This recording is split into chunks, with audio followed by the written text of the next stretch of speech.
Hello guys, আসসালামু আলাইকুম। কেমন আছেন আপনারা সবাই? আশা করি অনেক ভালো আছেন।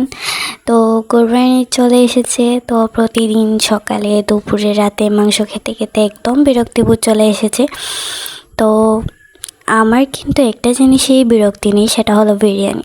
হ্যাঁ, যতই কিছুতেই সব সময় বিরক্তি আসে না কেন, আমার বিরিয়ানিতে কোনো বিরক্তি নেই, কারণ বিরিয়ানি আমার অনেক প্রিয় একটা খাবার। আমাকে যদি এক দোকান বিরিয়ানি দিয়ে কেউ বসিয়ে দেয়, আমি সেটাই খাবো ভাই। হ্যাঁ, আমি এতটাই বিরিয়ানি পাগল।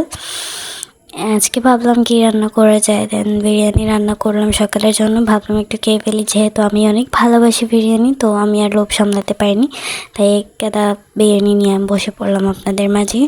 ভাবলাম একটু ভিডিও করি, সবাই তো ভিডিও করে হ্যান ত্যানের ভিডিও করে, আমি তো আমার ইদানিং কোথাও যাওয়া হয় না, তো ভিডিও দিই না। সো ভাবলাম আজকে একটু খাবারের ভিডিও করি, যেই বাবা সেই কাজ। তো বিরিয়ানি খেতে বসে অনেকটা শুকনো লাগছিল, এই জন্য একটু মাংসের ঝোল নিয়েছিলাম। শুকনো ভেজা যাই হোক না কেন, বিরিয়ানি আমার অনেক পছন্দ। সো আপনারা যদি আমার পাশে থাকেন, সাথে থাকেন, একটু সাপোর্ট করেন, দেন আমি আরও অনেক ভিডিও করব। অ্যান্ড অবশ্যই আপনারা জানাবেন যে এরকম ভিডিও আপনাদের কেমন লাগে।